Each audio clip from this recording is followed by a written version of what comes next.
Okay, hello. Welcome, everybody. I'm Laura. I'm the head of design here at ClearSky Logic.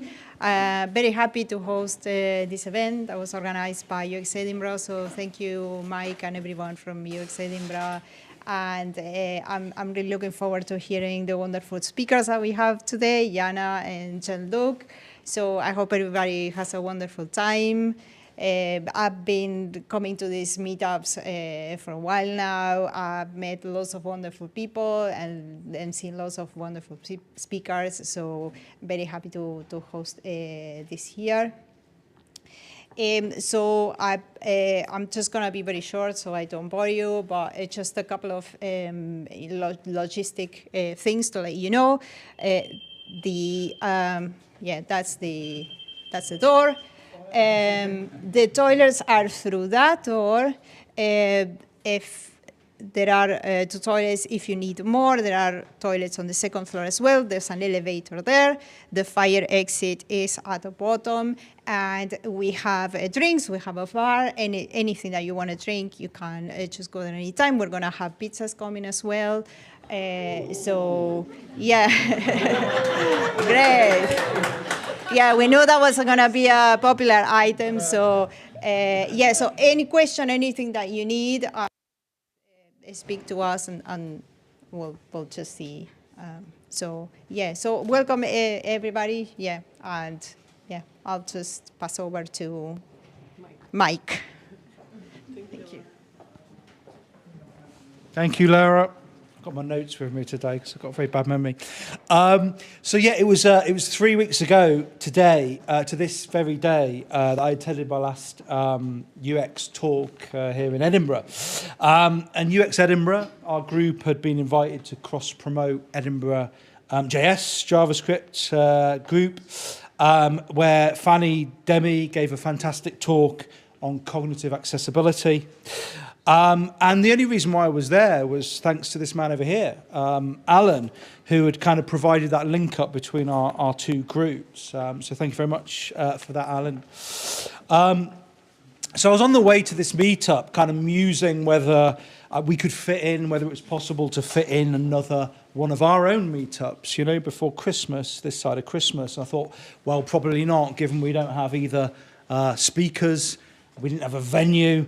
So probably not. But within minutes of arriving at that particular event, I ran into Yana, who said that she would be very happy to speak for us. Not only her, but also volunteered a partner in crime, Jean-Luc, as well. So they're both here today, which is fantastic. So thank you, Yana and Jean-Luc, for stepping into the breach at such short notice. And at this point, we just had to find a venue. And I sort of cast the net as far and wide as my network would allow. And thankfully, Laura replied and said that ClearSky would be only too happy to support us. And this was like maybe with 2 weeks to go now, 2.5 weeks to go. So amazing, absolutely amazing. Thank you so much, Laura. Thank you to Georgina as well for supporting tonight and the excellent bar. You know, I'm sure we can all agree, and the venue, right? Great. So you know, this is a fantastic example of, well, serendipity, I suppose, first and foremost, but also, you know, the community coming together to kind of make something happen. So thanks to all of you, really. Thanks to all involved. And yeah, I'm going to stop talking now, and I'm going to hand over to our first speaker, Yana. You give her a big hand. Thank you.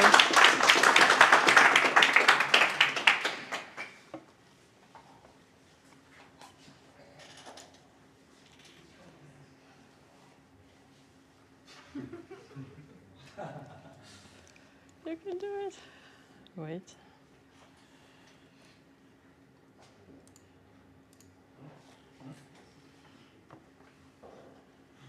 Start over again.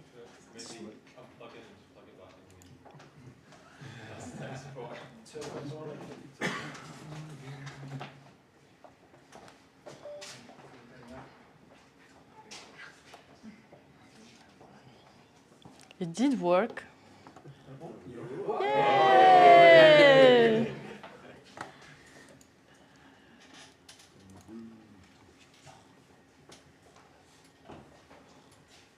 Finally, right. Hello, everyone. I will talk about my career path today, and when you read career advice, they might sometimes look like a straight line. Do this, then do that, and you'll be successful. So my UX career path didn't look like a straight line at all. It looked more like a game. And so today I'm going to share the walkthrough of this game with you. I'm going to share with you the levels I played, meaning the sectors I worked in. I'm going to share with you servers I joined, countries I moved to, and I'm going to share the boss fights I went through, or the challenges that nearly beat me. My goal in the end is to hopefully give you some cheat codes so you can win your UX career game, whatever game you play, and to help you build your resilience, to encourage and inspire you to dare to be bold and to grow yourself in your career. So first things first, my origin story. I was born in Minsk in Belarus. My starting point wasn't a design or a code. My class was a psychologist. So I wasn't trained to look at pixels or lines of code. I was trained to look at people, their motivations, their cognitive functions, their personalities especially.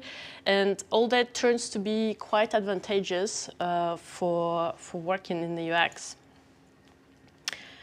The first thing I had to do was I had to go through the tutorial and learn the controls, right? How do I get into the UX? So I didn't have a boot camp. I had MOOCs, multimedia online courses, and I had books, and that was my boot camp. I had some fantastic training via edX, Coursera, LinkedIn Learning. I can highly recommend it to anyone because I fully trained myself in anything and everything UX related initially. The courses I took had fantastic practical tasks, and I was really diligent. I did all of them. Like, for example, if the course invited you to do a user interview, I really did that. Like, I found friends or people I know, and I wrote my interview script, and I did actual interview because you had to submit your results, your research results at this platform. So I was a very, very good student. I did everything. And then I encountered my first boss fight, which was landing the first UX job. Yeah, I had to beat this gatekeeper into the industry. So my tactic was I treated the test assignment as if it was a paid project.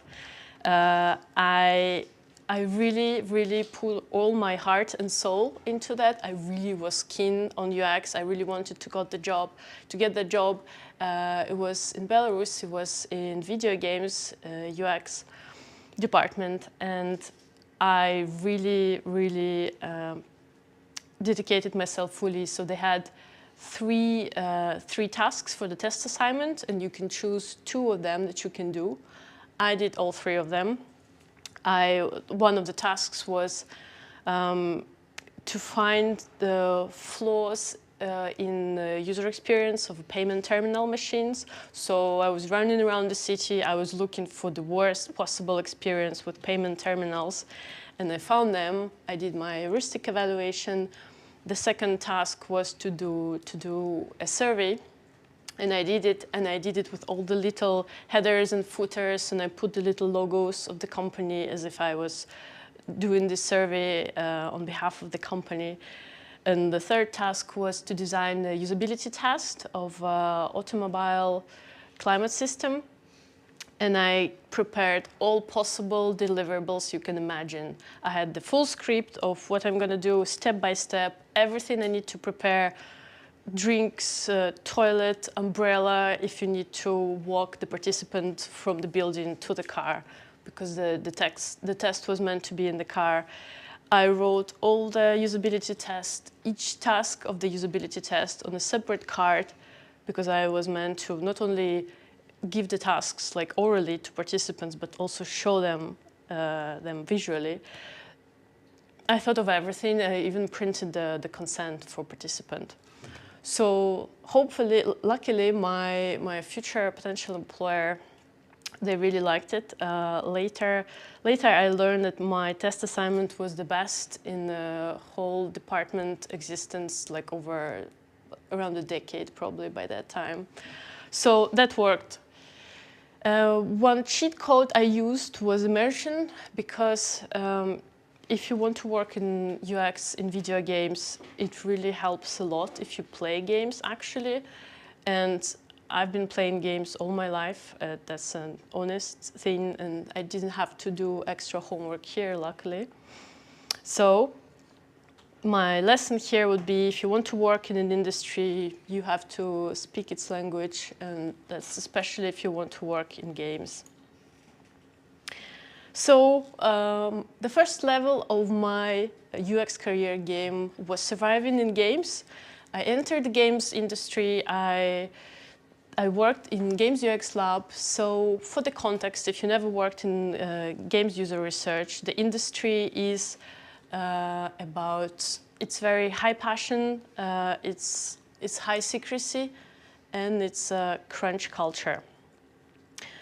So my grind, if you don't know the term, it's your daily life, what you do most of the time.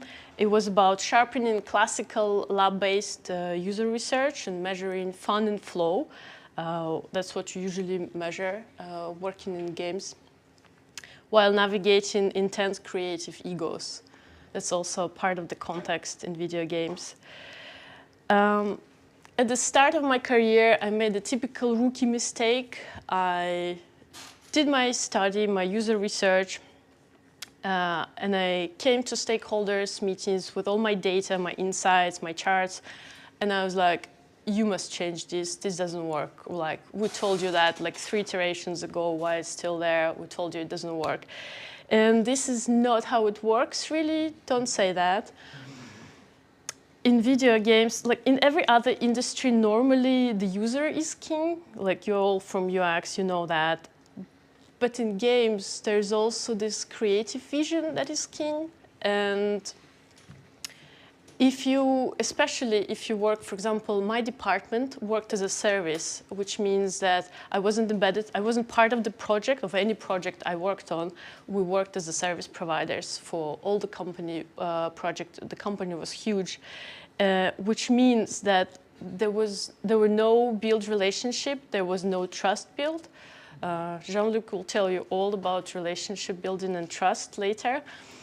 But yeah, my point shortly now is that you shouldn't dictate with data in games. You should support the creative vision with player sentiment, but do not just purely dictate with data.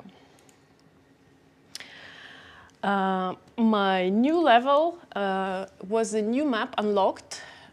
It was a new industry for me. I wanted to grow and I wanted to evolve and learn something new. So I wanted to change and go and see what's there outside of video games industry. So I went to startups and software as a service world, which is also was a big thing back there in the country I lived. And there were some shifts with that.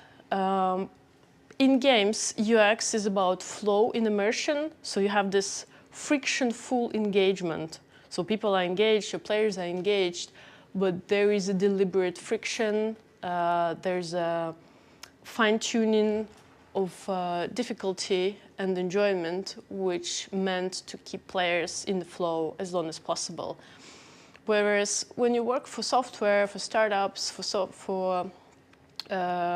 startups or software companies, you optimize for frictionless utility. So your metrics would be different. It would be about speed, about utility, because your user hires your tool to do their job quickly and efficiently. So ideally, less screen and more getting things done. Another shift for me was my gear shift to master this level, because the ways I was accustomed to, the ways of doing user research in games, they were different. Startups evolve rapidly, they iterate quickly and often, and I couldn't use my slow, very precise, very rigorous lab studies anymore, which was the way I was trained in video games initially. So I needed to master different methods to win this level. And so my tactic was, since I couldn't learn these new ways by still being in my games level, I took startup gigs at night. So I ended my day job in video games, and then I just proactively, I was networking and looking for mostly small companies that didn't need full-time UX practitioners. Most of the time, it was there were the product managers who were doing some user research. I had to learn the tools, because the most popular tool, for example, for startups was user testing platform, where they can get insights like without hours or minutes sometimes. So I was looking for the companies that provided me that opportunity. So it was a win-win situation. I got the experience, they got the extra UX practitioner pair of hands. So my lesson here would be tailor your gear to the level you're playing. Next level. It was as complex as it looks. So my level 3 was cross-cultural multiplayer. I'll let you look at that. I got my server shift. I moved to Poland. My mission there was to build a new UX department from scratch. But also bridging the gap. I had to bridge the Bavarian publisher and the Polish studio. So I was back in video games, and I was part of a distributed user research, UX and data team that was initially in Germany, in Bavaria, and the publisher worked across 4 countries, Poland, US, UK, well, and Germany itself. And so the friction point was that the studio in Poland, they resisted. The publisher pushed for UX, for incorporating UX, user research in the studio, and I was in the middle of that. So I was in the middle, and I had to unlock the path, how to find the solution, how to bridge, how to connect studio with publisher. So what I realized that the problem was a big deal about the culture differences, because there was a different communication style in Germany, in Bavaria in particular, and in Poland. They were different in terms of how direct or indirect the communication should be. They were different in terms how the decisions are made. Is it a hierarchy or is it a flat structure? So my fix was the culture map book. I read it. It helped me. It helped me to translate.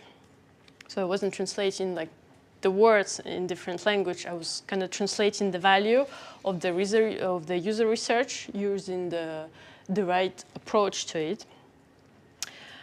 And it worked. I launched the process. I launched the department. I built all the necessary connections that is required. So my 2 lessons here.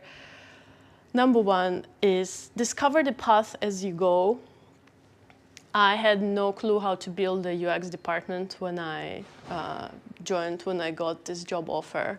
I was panicking a bit, but I figured, like, I had the trust in people who were hiring. I really was keen to do that. I wanted to grow as usual. And so my lesson here is, like, you can adapt and learn in real time. You shouldn't, like, know everything when you embark on the journey. And my second lesson here is read the culture map book. It was an eye-opener and game changer for me. It stayed with me, like, I moved countries several times by now, and I think it's really essential for understanding global teamwork, especially here in Edinburgh. Like, the scene is really international, so I really recommend this reading.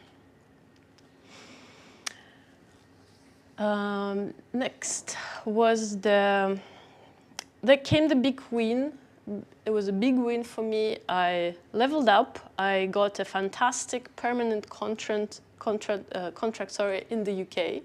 So it was another server shift for me. It was a very high stakes mission. I was about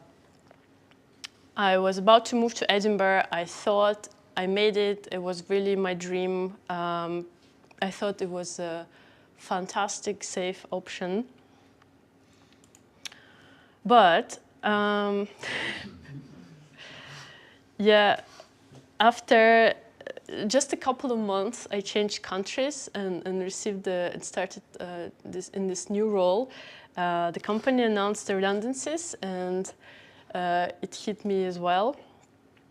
So that's where the safety of the job became an illusion.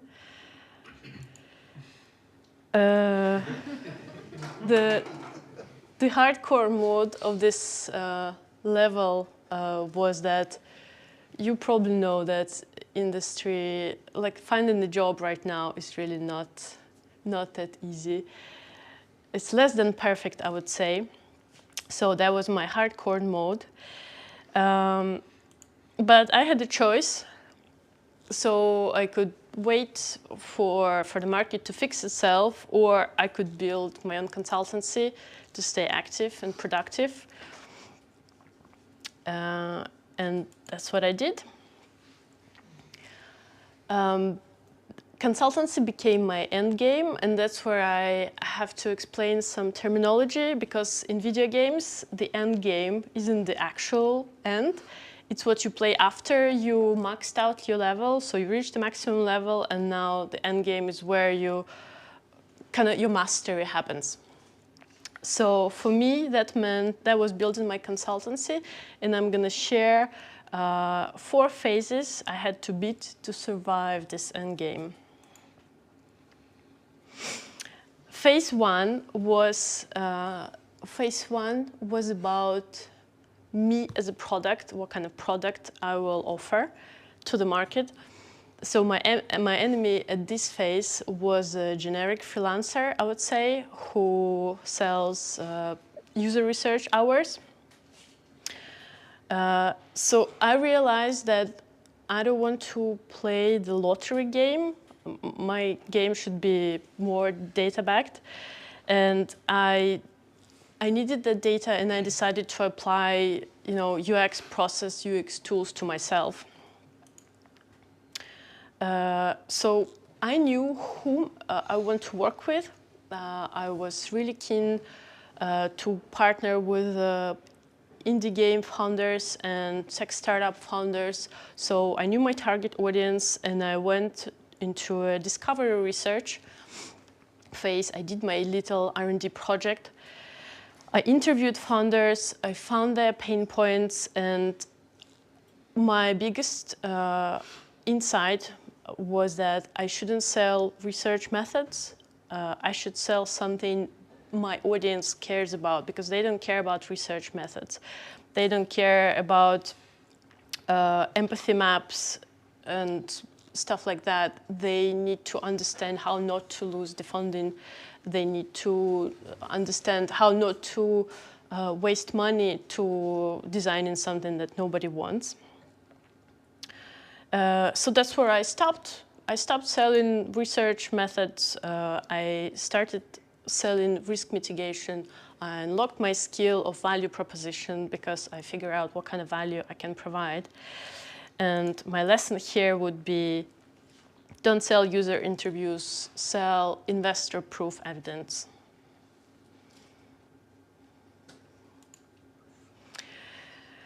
Phase 2 was my network phase. So the enemy, the danger zone, I would say, at this phase was the vacuum. By vacuum, I mean you are sitting home alone, polishing your portfolio, polishing your website that nobody sees, unfortunately. So my tactic for this phase was exploration. I went out from my home location and out of my comfort zone again, and I explored the new local map. I was in Edinburgh in this case. I mapped out the ecosystem. I learned all the incubators, accelerators, programs, all the key connectors, other founders, everyone I could. And this networking, it will really give you plus 100 points to your brand recognition in contrast to you sitting at home blogging or working on your website. So my lesson here would be your network builds your brand faster than your website. Yeah, and you cannot play this game solo. So skill unlocked here was visibility.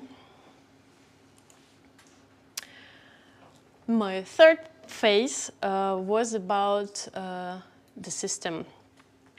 The struggle at this phase was decoding the black box of a sales conversion. So because I grew my network, I figured my value, I started getting meetings, I started having great conversations, but the gap that I hit at then was how do you transfer, that was a nice chat, to here's the contract. So it really felt, it felt quite awkward, like my first calls. You have this amazing click and connect with the potential client, and like you like the project, and you talk endlessly about like they're in line with you of the importance of the customer. They're fully on. Like you chat about how amazing gamification is for them, and then I realized that I have to say something, but I don't know what. And I was just dragging the time. Like I couldn't finish the meeting because I didn't know how. Honestly, it was very awkward. So I needed a solution. I found a mentor who played this game already and mastered it and provided me with full walkthrough, which included proposals, pricing, qualification calls, all the stuff like that. Because you have to learn selling skills as much as your craft skills. And I never heard previously about how to draft letters of engagement, how to write proposals, how to do value-based pricing, or how to do qualification calls. So that was a fantastic learning point for me. It helped me build my system, and the skill that I unlocked there was sales skill. My phase 4 of my consultancy endgame was the interface. And by interface, I mean myself. So the obstacle at this phase that I felt was the trust barrier, because to buy from you as a business, people need social proof, right? We all do, and like see the reviews, ask for referrals, stuff like that. But how to get all this if you are a new player on the server, right? You don't have any social proof. So my old way, because of my origin on the eastern part of Europe, in Slavic culture, you get hired by proving that you're the smartest person in the room. They care less about your soft skills, but you have to be the smartest, so you can provide it with your CV, portfolio, whatever other credentials you might provide. But the new way, the way I learned it here, in the western part, here you get hired by proving that you are the safest kind of pair of hands. So in Eastern world, your competence is currency, and in the Western world, it's more about trust in currency. So the move I made, the shift I made, is kind of adapting my approach from showing my expertise to building a relationship, to building a rapport with your leads, with your customers, potential customers. Skill unlocked, trusted advisor status, and the lesson here would be clients don't just buy the work, they buy the experience of working with you.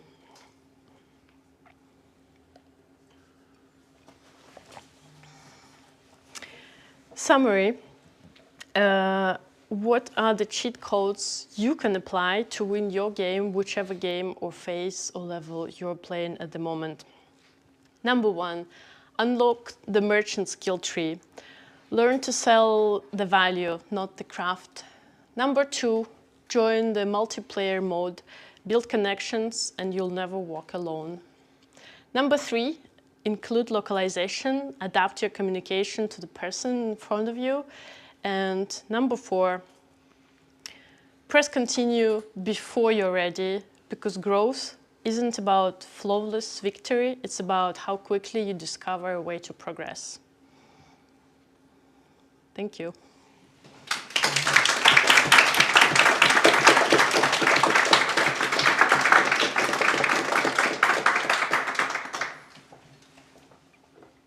Thank you, Yana. Does anyone have any questions? Thanks, Yana. The slide's really interesting and I like the style. And I have 2 questions, actually. The first one is, if UX Korea is a game, who's the final boss? And what's the biggest blocker you have? My second question is, the culture difference is an interesting one, and I can see how it could generate impact on how we design as designers. So how do you conduct research regarding a culture difference when you work on a project like a broad project? And my third question is, sorry being greedy, is like, what tool do you use to generate the slides? It's quite cool. Yeah. That's a good question. Yeah. Thanks, Ben. So your first question about the end boss, I think it depends on the level you play, the server you play, the mode you play, because there were many, and this is how my game was like in my path. So I would say it really depends. It's a favorite UX research answer, I know. I'm sorry for that, but I would say it depends. Like, I shared my path and the bosses that I had, but I'm sure it's different for everyone. What was the second one? The cultural thing. I think it depends on your market, because, for example, like, I know what you mean. Like, when I worked at Wargaming, we had a localized Chinese version of the game, and that version included the tanks. So World of Tanks was the main product of Wargaming where I worked, and Chinese version included tanks that were golden with dragons on them, and we never had it in the game for like European servers or Russian-speaking servers. But is it biased? This depends on. It depends on what your customer wants in the end. And like when now I work with startups, we also start with the market they aim for first thing. Like for example, I would do discovery research for the audience that would be your primary audience at this moment. Obviously, all startups, they want to go globally in the end, but you have to start somewhere, and that's why I would do like research, especially if we're talking like with investors in the UK and with target audience from the UK. I would like do local research here first when we start, and then, so yeah, I would say it depends on your target market. Right. Your third question, I use Gamma. That's gamma.app. That's the tool for making presentations. So some of it was made with Gamma, and some of it was made with Gemini image. What's the name? Nana banana thing. You don't want to say it out loud. But yeah, feel free to play. Thank you. Thank you for your questions. Thanks, Ben. Any more questions? Yeah. It'll be interesting.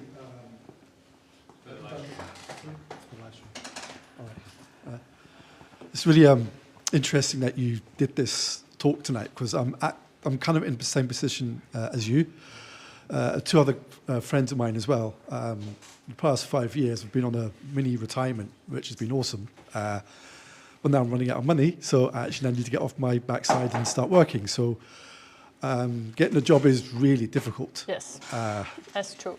And so when you were deciding what you're going to do as a consultancy, did you just look objectively at the research that you did, or was it a eureka moment you thought, right, I'm going to do this?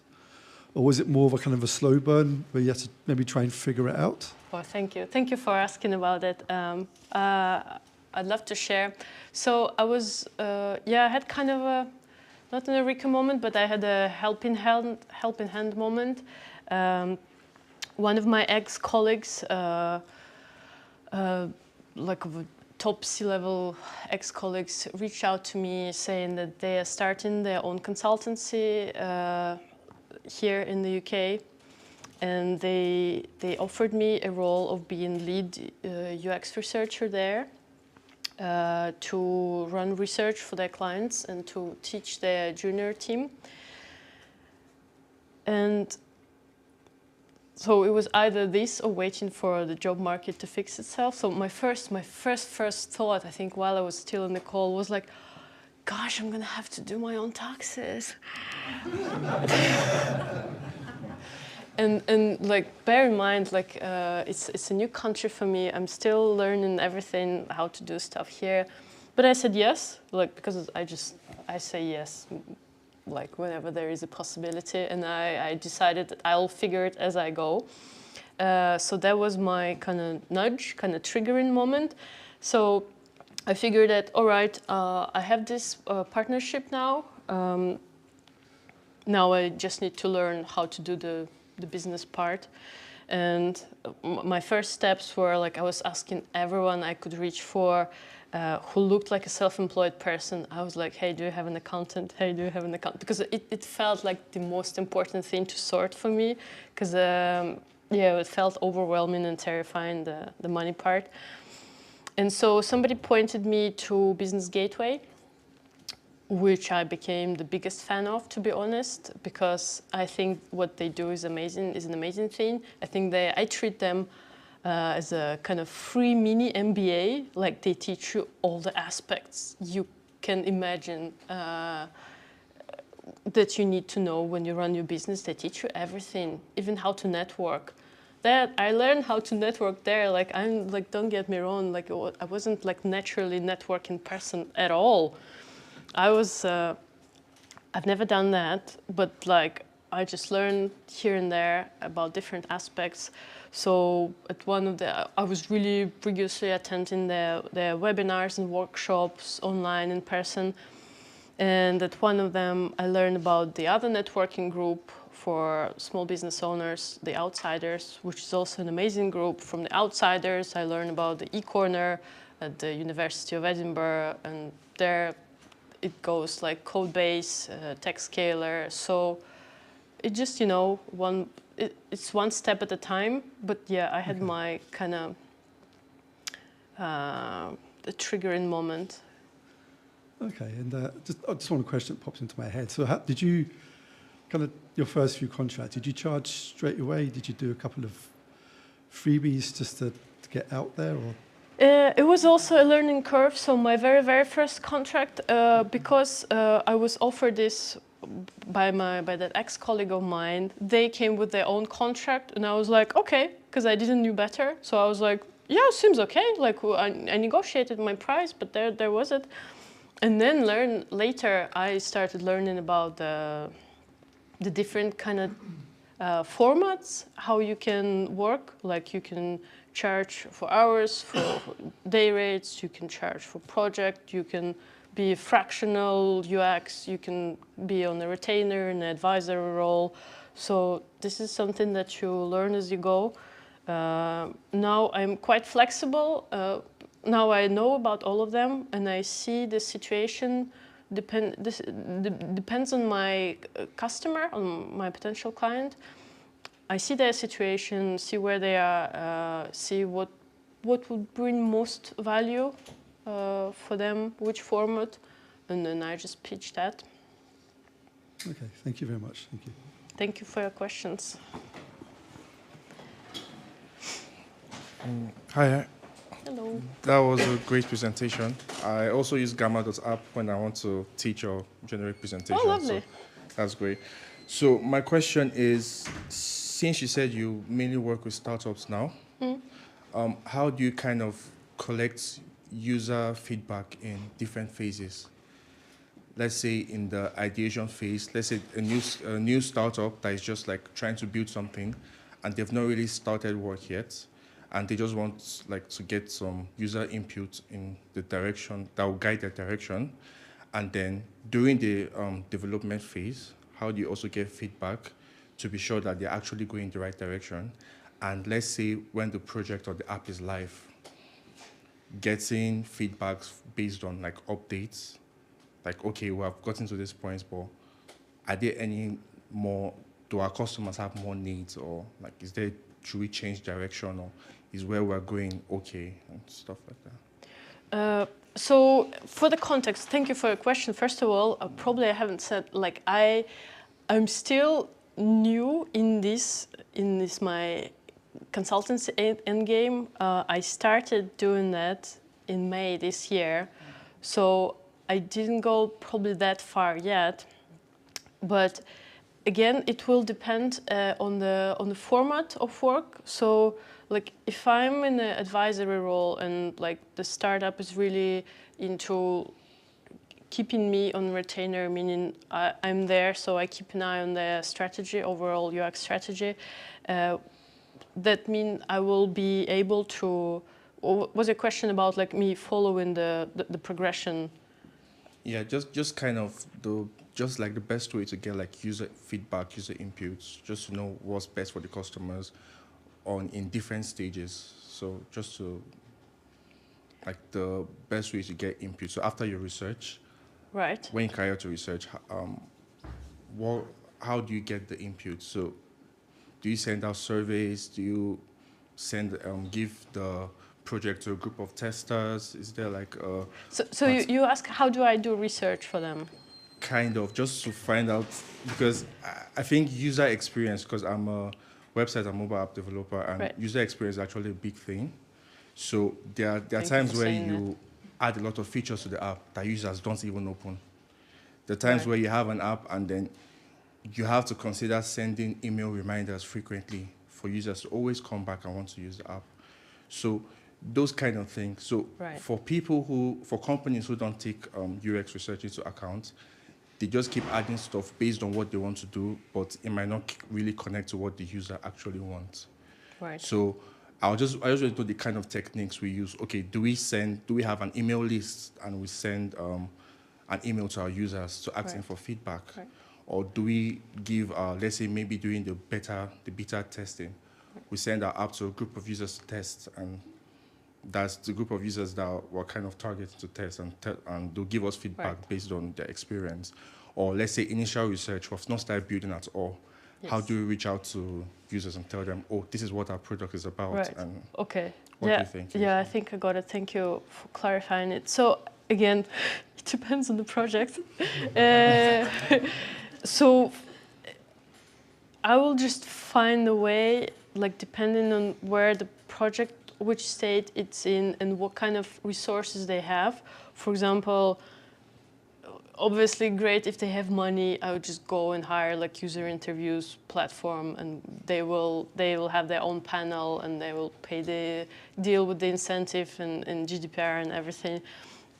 But sometimes you have to be inventive.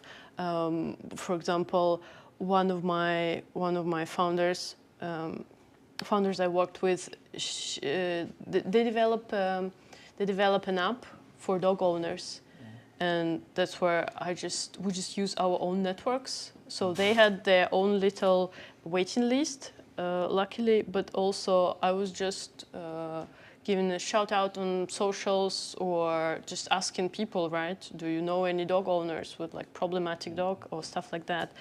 So you can be inventive. If you work in a more like an advisory role, you are not involved project, like you don't do hands-on research or design yourself.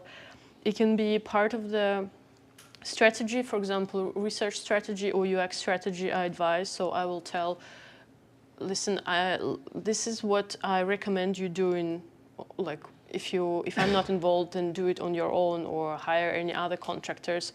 You can, for example, find your audience here by posting this kind of message. So I will advise. I'll advise depending on the context. Thank you very much. Thank you. I'll let you have your sip first. Thank you. So my question to you, so this comes from someone with the UX research background and the educational background in game design and development. I hope it's an easy question for you. What's your favorite, did you have a moment in which you introduced a gamification element within your research methods, and how did it go? That's a good question. Gamification in my research.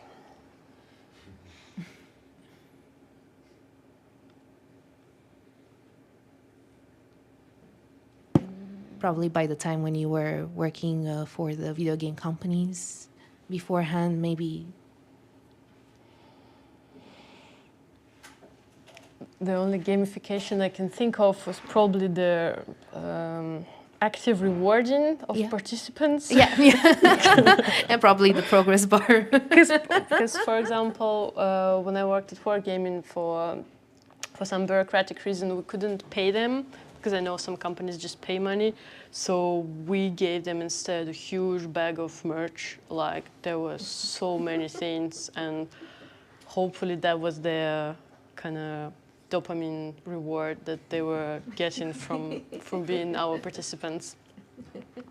Yeah, but other than that, no, I think because they don't, unless it's a longitude study, they don't stay with you that long enough that you need to gamify them to create that habit. So yeah, I feel like you just have to be, I feel like you always have to be kind of nice and, respectful to make sure you provide great experience to your participants as well. Because I know it's not always the case. Sometimes people approach participants like disposable gloves, which I really don't appreciate. So I try to make everyone happy in the process. But that's it. Thank you so much. Thank you for your question.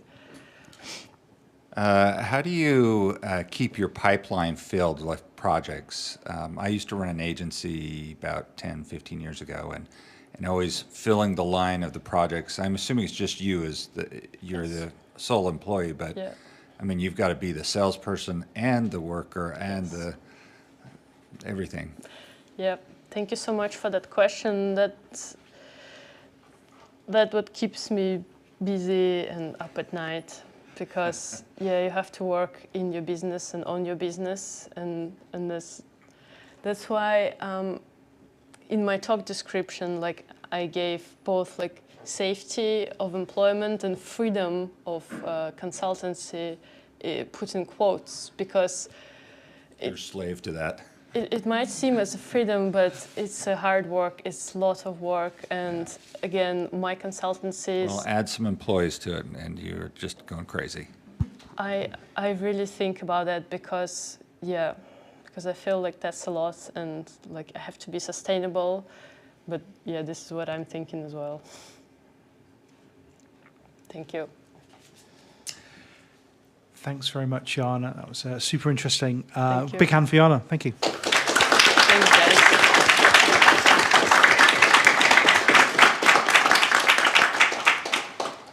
So I guess we'll take a bit of a break, maybe a 10-minute break. Is that okay, everyone? Yeah, so if we're back at like 25 to, something like that, that'd be good. Cheers. Well done, you.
My duties as host there, not only is Alan a networker extraordinaire, but he's also our live streamer tonight. So thanks, big thanks for, Alan always comes and live streams for us, so really, really appreciate that.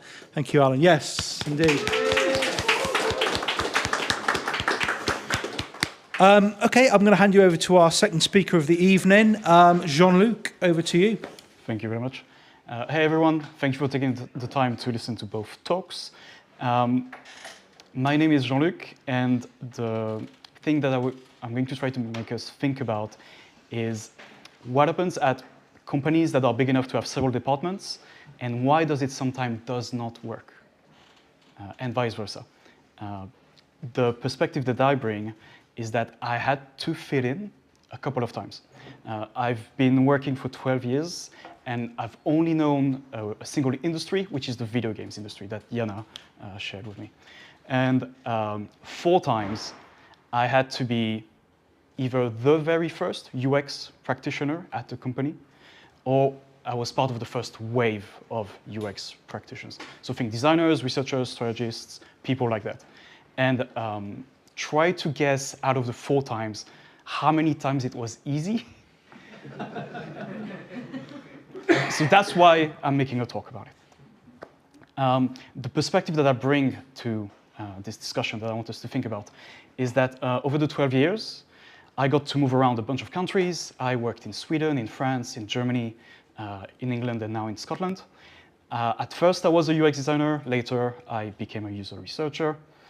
And the most recent thing I was up to until I left Rockstar Games was to spend 4 years working on a single game, which is GTA 6.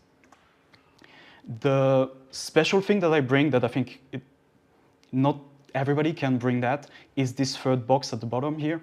It's that on top of working my 9 to 5, I can't help but try to hang out. So if you had been a coworker of mine, you would see me, trying to have lunch with other teams, take coworkers out for the coffee break, going to the pub, and sometimes even going on vacation and stuff. And that is really critical for this question of why does it sometimes doesn't work? We brought the best talent, they have great CVs, we're a good company, and then we bring them in to make this new UX department and it doesn't gel. And those informal settings led to much more accurate kind of description of what was going wrong. Because I don't know about you, it kind of depends on your company or your group's culture, but when it's formal, people are nicer. So if you work wrong, it's less likely that you'll be told so, because people are nicer, or people are less kind of open about what irks them when they don't have a pint in their hands.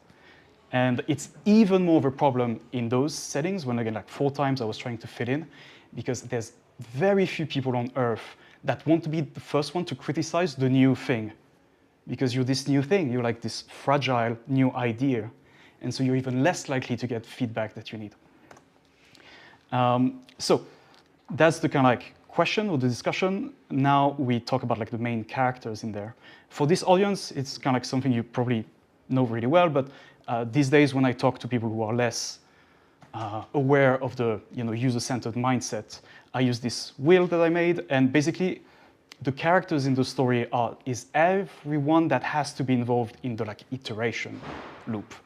So really quick, the way we do it in games, it's probably the way you do it, but there's a new thing that gets made. It can be an entire new product or a new version of a product. Then we discuss how we're going to test, evaluate. Is it good? Is it bad? Then we test. There are many myriad ways to test, but then we do a test. After the test comes results, we triage them, we discuss what to do with them, and then to close to the end of the loop, someone is left with having to implement set changes. So in the game industry, it's people like this. To simplify and speak faster, I'm just going to refer to the new people in our story as just the new kids. So they're people that were not there before, and now they're here. And they have to convince, people at the top running the company all the way down to everyone on the floor, and that's a bunch of different jobs. Programmers, artists, designers, producers, etc.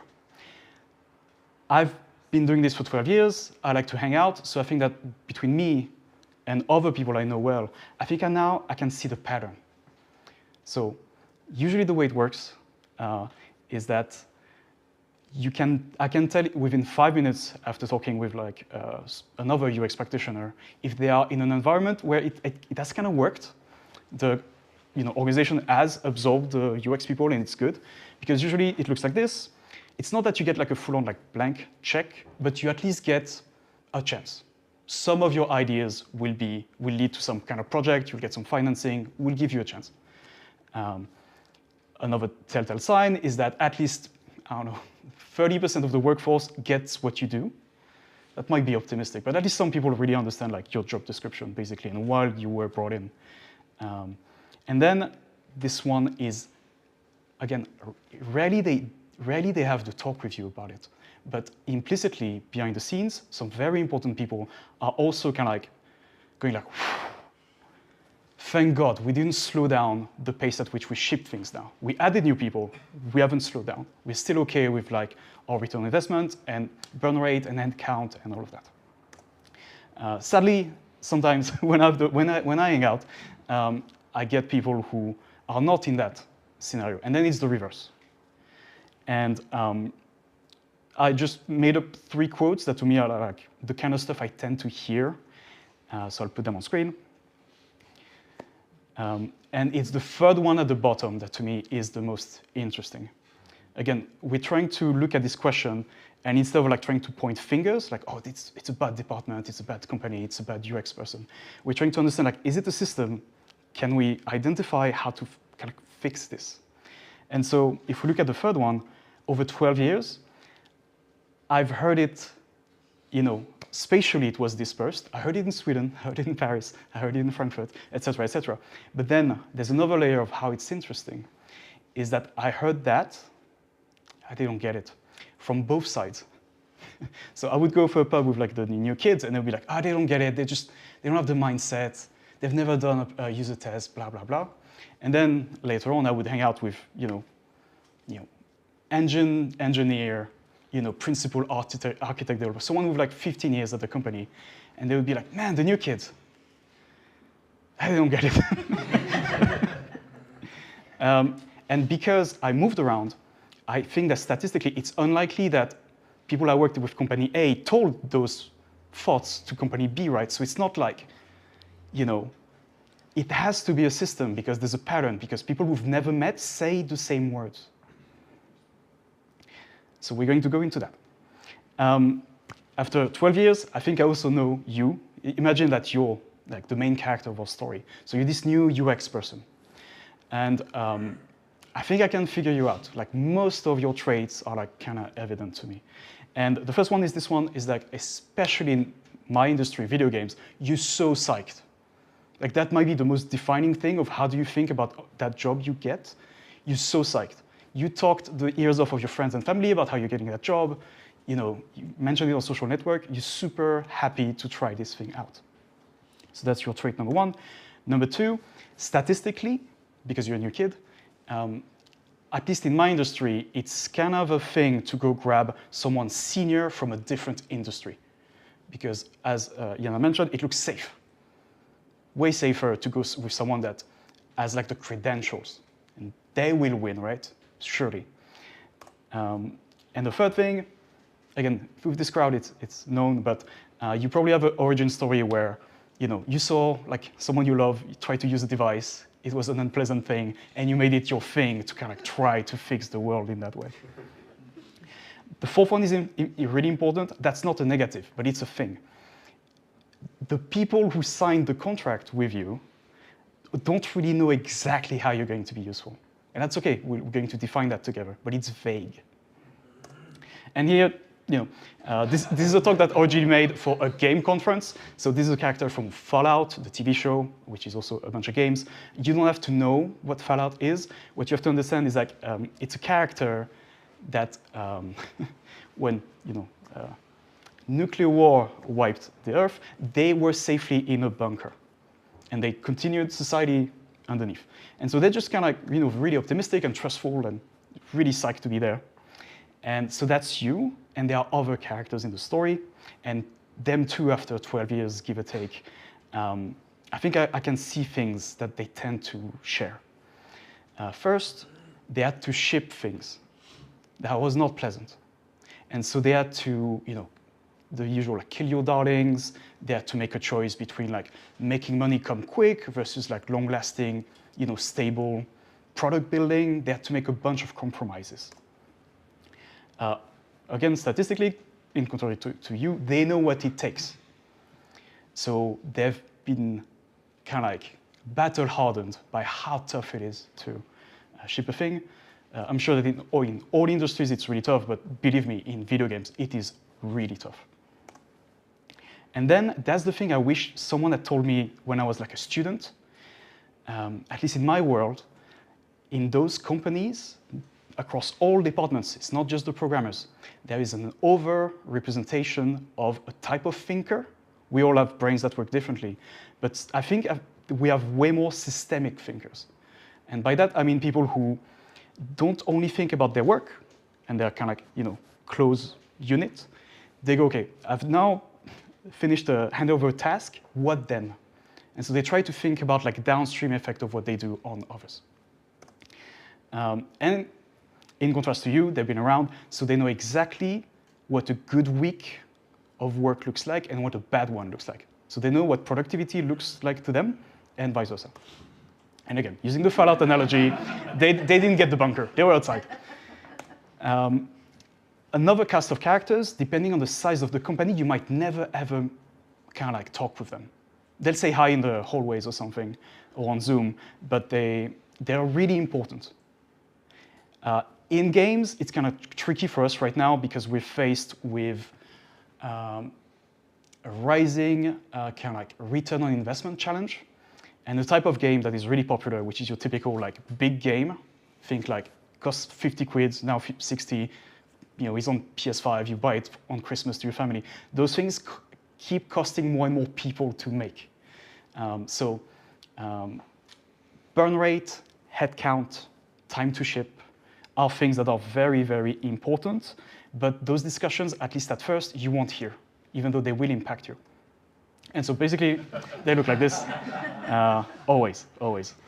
So now we have our characters. What do they do? What's the behavior? First, we look at like the honeymoon phase, and this one is kind of like easier, so I'll talk about it less. You, as the only or the group of UXers, you're just trying to be essentially like a process virus. Like, I know better. I know user-centered design. You don't. I know better. I need to contaminate. And that's what you do. And people give you like some leeway, and they'll give you some chances. Sometimes they'll resist. Sometimes they'll try it. And if everything goes well, you do start to spread. What about those systemic thinkers, though? So for them, what I've found in my friends and coworkers that I read as systemic thinkers is that they won't judge you at all until like a year has gone. Because for them, it's not at all about like, oh, did they land their first, design? Did the first thing they did, was it good? They don't care because they go like, I want to think like long-term and I want to see like, what is their batting average? So instead of like, is their first report or their first Figma thing great? They go like more like, okay, they've been doing this for 12 months. What's kind of like the average of that? What were they when they were at the best and maybe at the not so best? So the good news is that you have time. So one mess up is actually not a problem at all, but the other side of the same coin is that you won't really get feedback from them until way late. And that's basically it for this section, because I find that usually it doesn't matter, everybody's kind of kind, and overall, people keep like a positive attitude on all sides, and even if like the new kids make mistakes or don't behave as perfectly all the time, it's all good. It's fine. The company tries its first kind of like run of the loop. What I think is more interesting for a talk is when things go wrong, and again, pattern, just thinking pattern. For me, it's always between like month 13 and 24, and it's 99% of the case the same thing. And you have to put yourself now, really quick, in the shoes of the new kids, how they see things. And it's the very first time that they don't have enough work. If you think about just like a team that every sprint or whatever has to put things on their plate and work, there is bound to have a thing where naturally, and it's not a biggie, hey, I got nothing to do. And here it already gets to be interesting. For us in gaming, it might be different for your industry, but for us, it's always there. It's always this quadrant. Because the code base of a video game is so interconnected that it's never about just like, oh, can we just change a thing? No, you actually, in a quagmire of like dozens of teams have to like work together in order to get you another thing you can test or another thing that your designs are finally inside the game. And so it's always this quadrant that is a bother. And so from the point of view of the new kids, they go like, oh crap, that's my very first time experiencing this. I don't like it. It's unpleasant. And if you're like me, you will panic. But what's interesting is that, again, I wish someone had told me. I would have had a better career if someone had told me. Those things, every of the old kids experience the same thing. It's not like a UX thing to be blocked by another department or by circumstances. It's global. Like every adult who works has that. And so already here you see where things will go wrong. This is kind of like our, our scene setting problem. Because you're freaking out, or at least if you're someone like me, you are freaking out, but nobody else is. So it's kind of like this storm in a teacup thing, where you're almost losing sleep over this, at something that to them looked like routine. It's like a Monday, Jean-Luc, like just, can you relax? And so what do the new kids do sometimes when they panic? I'll use me as an example of like, please don't do this, learn from my mistakes. Is when I was in those situations, and just to illustrate what does it look like, it's never like mean or black and white. It's not like, we'll never do UX. It's not that. Instead, it's like, that sounds great. What you just suggested, pitched, that sounds great. Unfortunately, we don't have the programming resources right now. They're all focused on this thing. We need to ship it to like, for some big business objective. Can you just wait until the next blah, blah, blah. Next sprint, next milestone, etc. And sadly, if you pick the wrong approach, you enter a self-reinforcing feedback loop where you work in a way they don't like, which makes them maybe send you worse information or talk to you less, which makes you more likely to work bad, which will make them, etc., etc., etc. So you enter this feedback loop, which is always reinforcing. So that's why you need to spot that you're doing that and stop it. Initially, when I gave this talk at a game industry summit, I had an interactive thing, but I want to be cognizant of time, so I'm going to skip that, sadly. But I was asking my audience, like, here are two options, pick one. You're stuck right now, like you blocked, what do you do? What kind of work will you pitch? And I said, like, there's a bad way and there's a good way. On the right is the good way. I'll explain. But yeah, to recap, like the wheels are starting to come off, right? At least in your head. Not in reality, but in your head it is. Nobody has changed their value system, but you're freaking out. And if you're me, when I was, a worse employee, I would go for something like this. I would say like, okay, I'm blocked, fine. Oh, I'll do this, and then insert like a very big project that has never been done before. And here, sadly, those slides are from like the time I presented to like game developers, but I can translate a little bit. If you're a designer, that's when you say design system. We need a design system. I'll go for weeks on into a wiki, and I'll do a comprehensive map out of like all of the different kind of like button shapes and stuff, all of the states, blah blah blah. If you're a researcher like me, that's where you say like, oh, we need to understand the user experience from end to end. Let's do a big, long, longitudinal piece of research. And if you're more on the analyst, that's when you say segmentation. You mean well. I meant well. I really wanted to like be useful. However, if you go back to like how the old kids perceive things, what I did was this. As soon as I hit the first, not block, but speed bump, because again, I'm thinking it's a big deal. It's not a big deal. At first, as I experienced that for the first time at that company, suddenly I kind of went on a side quest. I was like, okay, I'm going to work on different things that we've never done before because the things I usually do, I'm blocked.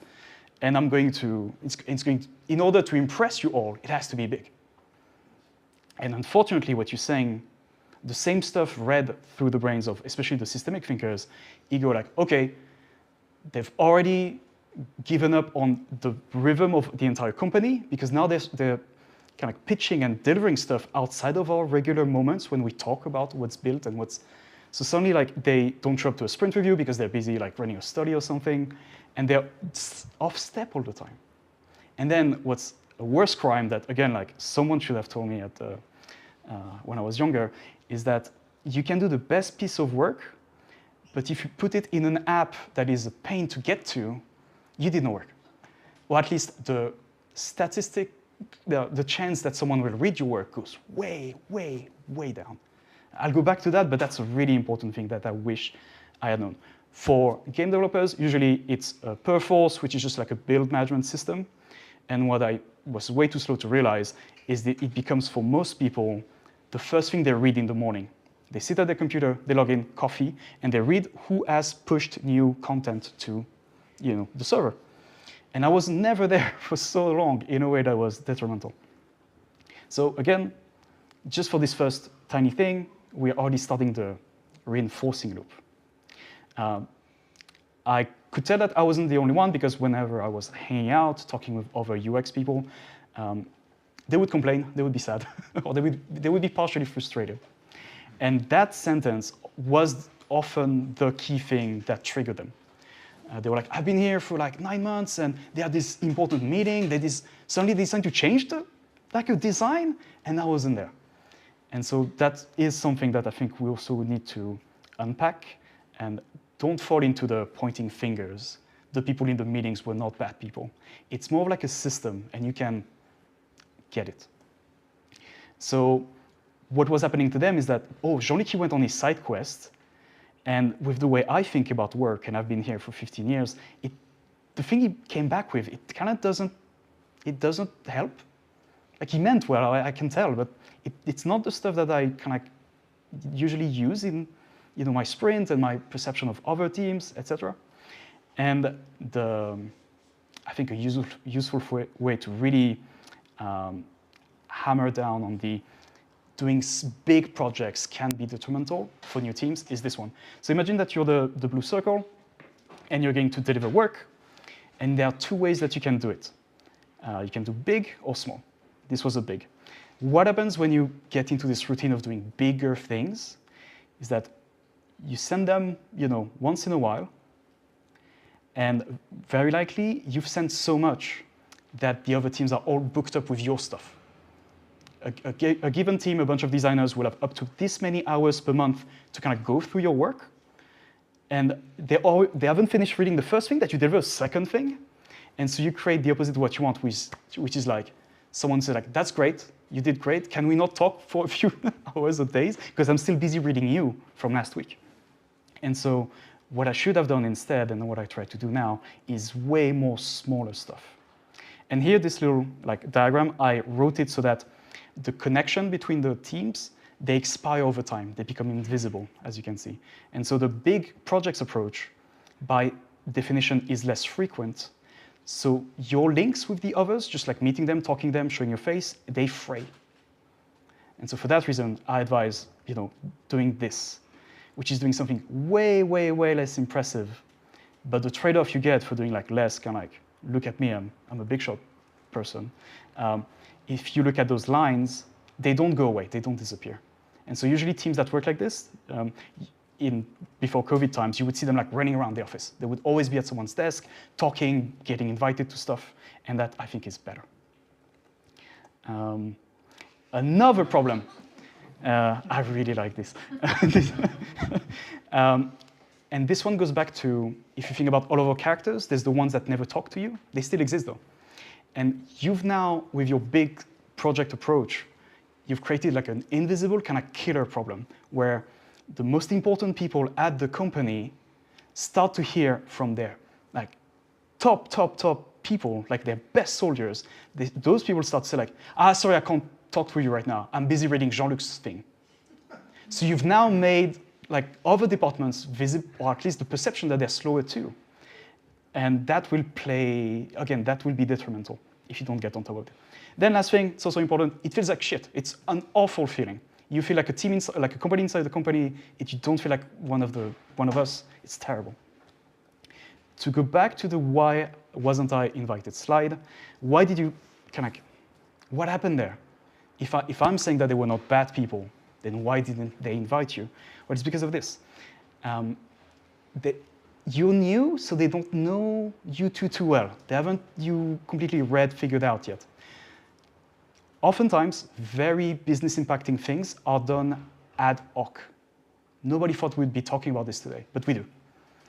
And be that on Zoom or in the office, during your first 2 years as the new kids, you still have a lot of goodwill, so someone will think about you. But if you're on these stressful big projects, they'll take one glance your way, and just from your body language or just from how you write on Slack, they go they're stressed enough. Let's not invite them into this big impactful money shifting decision we're about to do. We'll tell them later. And then what does that do? It's a system. You miss out on organic opportunities to get work. If you had been less busy looking because you were doing smaller projects, they would have dragged you along. They would have said hey, new kid, just listen. Don't listen to us talk and then whatever.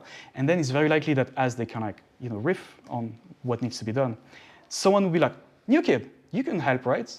And it's super likely because they don't know yet how to use you really well. So many things look like they're UX shaped. So you miss out on this natural way to get work, which leads to what? Another round of you not having enough work, which if you're me, leads to another week of panic. And then it just again, keeps, it keeps looping. What's really good, and I'm a living proof of that, is that because it's this system, as soon as you start to display the other behavior, the one that they want, things get back into the green really, really, really fast.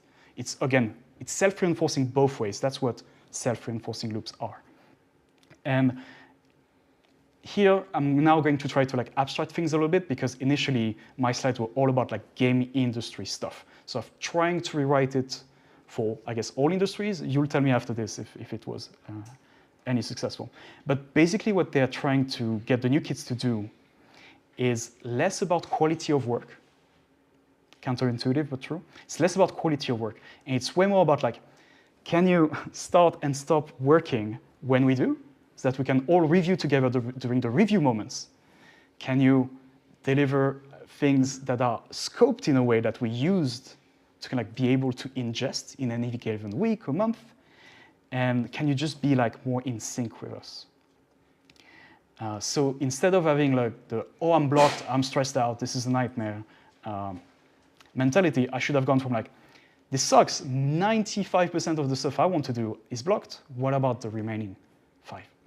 And to explain how would you pick then, what do I do then? What's a not big piece of work? How do I get there? How do I find that? I want you to think about those two things. To the left, it's just time scales. So all the scales of time.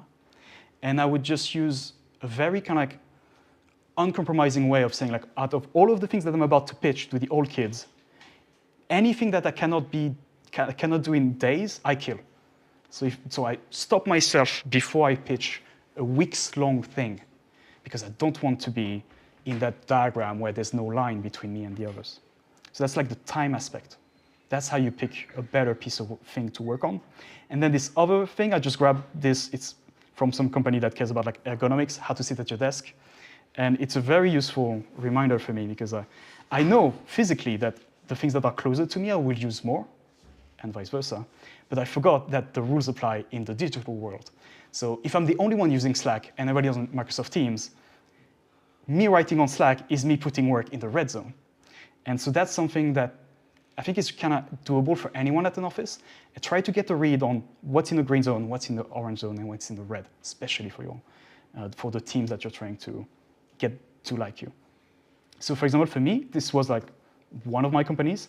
And surprisingly, both Figma and PowerPoint were in the red. I do most of my stuff in Figma and PowerPoint, which was a problem. And obviously I didn't like discovering that, but as soon as I discovered that, and basically it came down just to like security. So it's a company that historically was not really on the Microsoft stuff, the OneDrive suite. And so for them, anytime they had to go there in 2025, it would be many kind of like, second factor off. And they were so busy that it's actually like a big ask. And it ended up to these silly things where people would like screenshot my work to each other to just not go into PowerPoint. So if you use those two lenses to just judge what should I do, what shouldn't I do, I think you'll be in a much, much better place. Those are the main things I wanted you to kind of take away from this. Small and visible work just beats big and impressive all the time. And if someone had told me this earlier, it would have been better. Here I have a few extra things, but the slides are online. I'll put the QR code again later, and I just want to be mindful of time. I've already been speaking for 30 minutes. But yeah, those are the things I wanted us to think about. Whether you agree or disagree with me, be happy to chat about it after. Thank you.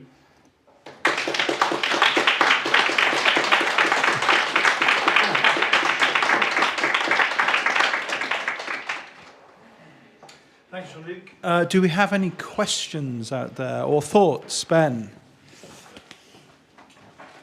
Okay, thanks. I've never watched I've never played the Fallout game, but I love this series. I only have one question this time. So,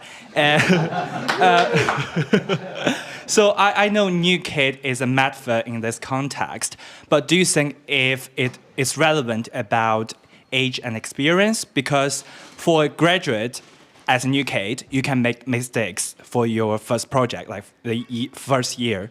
But as an experienced designer with like years of experience, and if you make mistakes in your first project, I think that would break something between you and your team or your co-workers. So, because people do judge. So what do you think of that? Like a new kid as a like someone young and also as someone who has years of experience. Like that. Yeah. I've been doing this for 12 years, so I just think that I'm less and less able to be helpful to people who are like in the job market right now as juniors. I talk with them and it sounds nightmarish. I don't know exactly like what to tell them. What I can tell for sure is like, once you're on the other side and you got that junior gig and you're at work, like do believe that you actually like very shielded because people are overall pretty nice and they will kind of like tolerate many mistakes for someone who is like on their first job. You can mess up a lot. Please try to like listen to what they tell you to fix it. But I think it's kind of okay to make many mistakes. For the more mid-level and up people, I do think that some of that still applies. I think usually you have like 2 years of being shielded, and that's just like honeymoon phase and people giving you a fair chance. Maybe it takes a long time at our company to be able to like get it. So that's that. The thing that I think is a really, really kind of like, it's the stuff that I made sure that is highlighted here is like, if you keep delivering work, in the red zone on that desk that I was showing, I think then at some point, 2 years after that, people start to just sour on you and your team. And they go like, not one of us. They don't get it. Right. So that's again, like quality work matters less. Where you put it matters more. Maybe what you're saying there, I was thinking, is that if you're making smaller projects and you're not making bigger work for your development teams or things like that, that it's easier to have that quick win. And then, it sounded like you were saying that if you get to this place where you're blocked, you're thinking, I got to make something big. And it's like, you don't have to make something big. You just need to deliver something.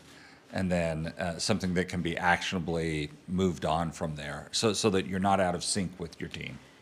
So maybe that was the answer to the question. Yeah, that makes sense. Yes, that's what I was trying to convey. Okay. Any more questions? Any more thoughts? No? Thanks.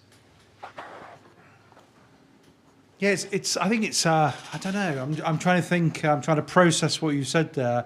It's difficult, isn't it? Especially when you first start, because I think especially coming out of school or university or whatever, you're kind of eager. And I think Yana mentioned this as well. You feel a need to prove yourself. It's about you, isn't it? It's about your work. Whereas what you're talking about here is it's not just about your work, it's about the system you're working in, right? Yeah, if I can interject now. Of course you can, Yeah, yes. at every level though. Like the juniors feel it, the seniors feel it because they think like, they're also aware of like the salary they get. And so they go like, man, it's not just like I cost like a junior salary every month in burn rate, in an industry that is obsessed with burn rate and costs. It's like, I cost a lot, so the more senior you are, the more likely you are to go big, I would argue. Yeah. And then you're on the bad loop. Yeah. So, I mean, is it more about sort of more frequent informal interactions, do you think, rather than less frequent, more formal interactions? Is that a way of kind of putting it, do you think? It's frequency and communication channels. Yeah. So, to me, like, the key thing was just kind of like being able to like use the fact that it was new. When you knew people, like, you can get away with stuff. So I would repeatedly ask once a month, like, can I like shadow someone? Meaning, can you find someone that does a different job, like a programmer, like a graphics programmer, something I just don't understand? And can I sit at their desk and just watch? And people are like, that's creepy, but sure. Like, if it helps you get us faster, we'll tolerate it. And it's 15 minutes, it's 20 minutes. You can be pleasant and then I would just like watch like the taskbar, and I would be like, what things are open? Wow. Okay. And then using that simplest of thing, I could already tell like, all right, there's 70% of you, all of you are being described to me by others like the best people. You have the same set. Oh, it's weird that there's this other team. None of that. They're all in PowerPoint. And I think that's kind of like a really useful framework, because another thing I didn't want to mention because I wanted to like keep it short is that when you're the new kid, I'm going to get like flack for that, but the terrible teams pounce on you like tigers because they don't have work. And now there's a new team and they can talk to you. And then they tell you, like, yeah, PowerPoint all the way, bro. And it's very complex. Being a new department is really, really difficult. That's great. Thanks. Okay. Anyone else? Any questions, thoughts? No? The pizza's arrived. I think that's the Ooh, problem. pizza. This is the Nice. problem, right? Thank you very much.